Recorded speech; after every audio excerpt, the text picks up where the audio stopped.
का कोई काम है? दादा एक बड़ा कोई काम है? 2 दिनों का महाधिवेशन, क्या कुछ निकलेगा इस महाधिवेशन से? बहुत निकलेगा, लेकिन अब पुड़िया कम खाइए, समझे। चल जाइएगा, चलिए। लेकिन आप लोग तो बैन किए हुए हैं। एक मीडिया चैनल पर आपने कहा है कि हमारे लिए शरीयत बड़ा है संविधान।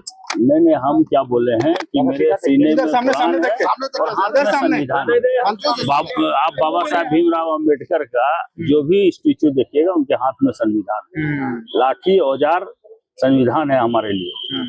हम लोग जैसे पिछड़ी जाति से आते हैं, बाबा साहब ने हम लोग को रिजर्वेशन दिया, तब हम लोग इतना आगे आए। देखिए क्या क्या आएगा, सब हम देखेंगे, ये गाना सुना था और इस गाने पर विवाद भी हुआ था। क्यों? क्योंकि इस गाने में एक लाइन है, उस लाइन में ये कहा जाता है कि जब सारे बुत गिराए जाएंगे, ठीक है, जो लोहे अज़ल में लिखा है सारी चीजें, तो जब ये बातें कही जाती थी, जब इसका विवाद हुआ था, तो उस वक्त तक हम लोग सेक्युलर थे। चूंकि आज बाबा साहब की जयंती भी है और सेक्युलरिज्म शब्द संविधान की ही देन है। भारत एक धर्मनिरपेक्ष गणराज्य है, संविधान में ही लिखा गया है। और बाबा साहब ये कहते भी हैं कि हर धर्म ग्रंथ आपको उस धर्म के मुताबिक चलने को सिखाएगा, लेकिन बाबा साहब ने कहा संविधान हमें सिर्फ मनुष्य बनना बताता है। तो जब ये सारी चीजें हम पढ़ते हैं, जब हम ये सारी चीजें अमल में भी लाते हैं, तब फिर ध्यान में आता है एक इंटरव्यू जो झारखंड के मंत्री हैं हफीजुल हसन।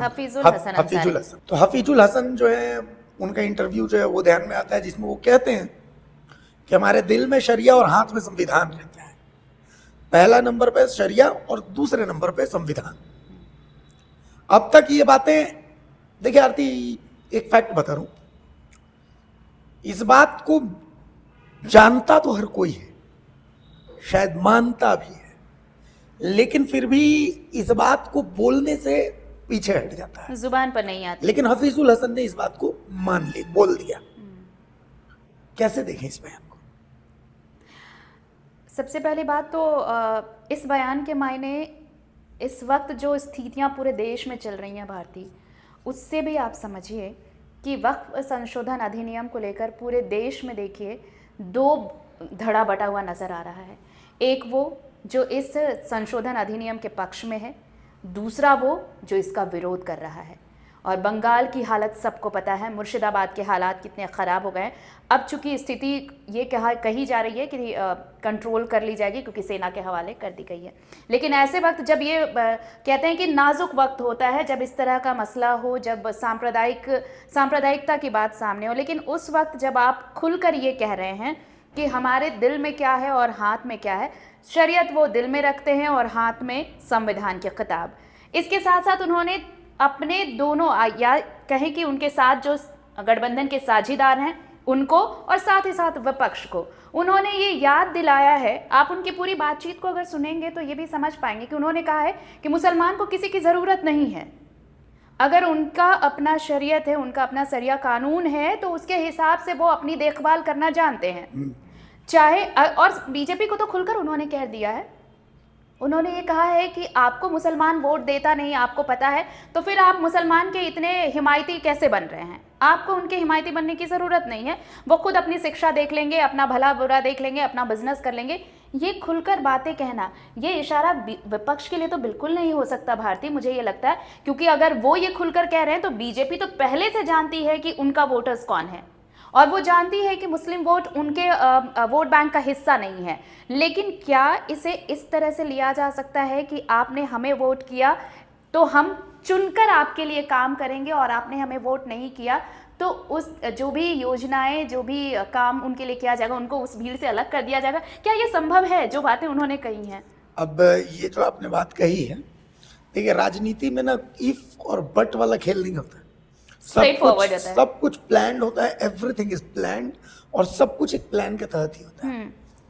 देश में जो चल रहा है, हफीजुल हसन मंत्री है, जिम्मेदारी है, जिम्मेदार और बहुत संजीदा मंत्री है, ऐसी बात नहीं है। हफीजुल हसन का ये बयान जो है ना, ये बहुत सोच समझ के दिया गया बयान है। कैसे, ये मैं आपको बताऊं, इसको समझना है, लोगों को भी समझना पड़ेगा। झारखंड में एनाकोंडा और मगरमच्छ का खेल चल रहा है। एनाकोंडा के बारे में कहते हैं कि एनाकोंडा जो है वो धीरे धीरे लपेटता है, हड्डियां तोड़ता है, फिर सांस थम जाती है, मार देता है। वो एनाकोंडा है जेएमएम। और मगरमच्छ के बारे में कि वो सीधा गर्दन पकड़ता है, फिर 2 लपेटा घूम जाता है, जिससे गर्दन की हड्डी टूट जाती है, मौत हो जाती है, फिर वो खा जाता है। वो मगरमच्छ है कांग्रेस। अब एनाकोंडा और मगरमच्छ के बीच में जो चारा है, वो चारा है मुसलमान, जो मुस्लिम वोट है, जो मुस्लिम वोट बैंक है। यहां लड़ाई इस बात की है, ये मुस्लिम वोट बैंक तो ये कांग्रेस की बपौती थी, और ये बपौती शब्द इस्तेमाल कर, हाँ बिल्कुल, ये दुनिया को पता है पूरी कि दुनिया। मुस्लिम बीजेपी को वोट नहीं देगा, वो सर कटवा लेगा। बीजेपी को वोट नहीं देगा, एटलीस्ट झारखंड में तो नहीं देगा। हाँ। ठीक है, तो बीजेपी उधर इंटरेस्ट भी नहीं ले रही। हमारे यहाँ बीजेपी में सीपी सिंह जैसे नेता हैं, बोलते हैं हमको चाहिए ही नहीं उनका वोट, और वो कभी एक वोट को भूलेंगे भी नहीं। इसीलिए तो इसीलिए वो बोले हमको चाहिए ही नहीं वो वोट। ठीक है, अब तो वो हिंद पीढ़ी की तरफ चुनाव प्रचार करने भी नहीं जाते। हाँ, तो खैर एक वो हो गए। प्रदेश जो चुनाव प्रभारी सह प्रभारी बने थे हिमंता बिस्वा शर्मा, बोले मुझे वो वोट देता नहीं है तो मैं उसके बारे में क्यों सोचूं। ये बात वो बोलते हैं ना, तो भाई सिंपल। तो बीजेपी मान चुकी है कि मुस्लिम वोट नहीं देगा। अब आते हैं जेएमएम और कांग्रेस। जेएमएम और कांग्रेस के बीच में ये लड़ाई चल रही है कि इस वोट बैंक को कैसे कब्जा करें। आप याद कीजिए हेठ बालू में जो मुस्लिम और सरना धर्मावलंबियों के बीच जो लड़ाई जो हुई, झगड़ा उस हुआ। मामले में हेमंत सरकार बिल्कुल बैकफुट पर थी।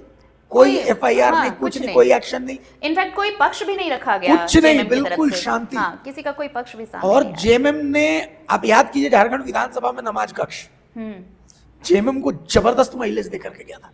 और आज अगर आप गांवों में जाइएगा तो जो एसटी वोट जेएमएम का था, वो एसटी वोट तो है ही, मुस्लिम वोट भी अब जेएमएम की तरफ है। हेमंत सोरेन, मैया सम्मान में सबसे ज्यादा लाभ लेने वाली महिलाएं कौन है? बिल्कुल मुस्लिम महिला, मुस्लिम महिला है। मुस्लिम महिला। अब वो आवास का सबसे ज्यादा लाभ किसको मिल रहा है? मुस्लिम समाज को मिल रहा है। तो जाहिर सी बात है हेमंत सोरेन के जो योजनाएं, जो फैसले, वो मुस्लिम वोट बैंक को अपनी तरफ करने का।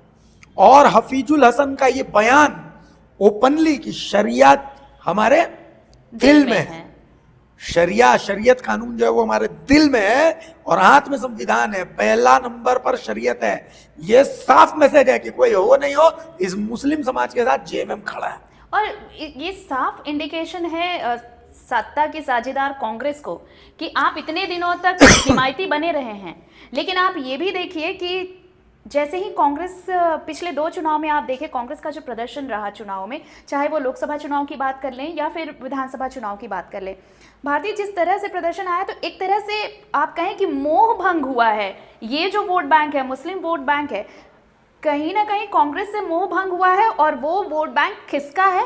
इसका सबसे ज्यादा फायदा अगर किसी को झारखंड के पर्सपेक्ट में अगर हम बात करें तो जेएमएम को मिला है, अनडाउटेडली। देखिए इरफान अंसारी, हाँ, कहीं भी दंगा होता, कुछ भी होता, वो पहुंच जाते थे। हाँ, तो कांग्रेस की तरफ से इरफान अंसारी का जवाब है जेएमएम के हफीजुल हसन का ये हसन, बयान। हाँ, ये जवाब है, बिल्कुल जवाब है। और ये देखिए ना, वो बार बार, एक बार नहीं, दिल में शरीयत और हाथ में संविधान की बात वो 3 बार दोहराते हैं। वो ये बताना चाहते हैं कि देखिए जेएमएम मुस्लिमों के लिए, मुसलमानों के लिए खड़ा है। कोई है या नहीं है उससे फर्क नहीं पड़ता उन्हें, लेकिन जेएमएम पूरी तरह से खड़ा है। आपको जहां जो मदद चाहिए वो सरकार आपके लिए करने को तैयार है। ये साफ साफ मैसेज था। और बिल्कुल मैं आपके इस बात से इत्तेफाक रखती हूँ कि राजनीति में एवरीथिंग इज प्लान्ड, और वो इसी प्लानिंग का हिस्सा है हफीजुल हसन, मंत्री हफीजुल हसन का ये बयान। तो कुल मिलाकर के कितना भी डिबेट करते रहिए, एनालिसिस करते रहिए, जिस पर क्योंकि उनको यही चाहिए था, हाँ, कि डिबेट हो, एनालिसिस, सब कुछ हो, लेकिन फैक्ट यही है कि ये बयान कांग्रेस को नुकसान पहुंचाने वाला बयान है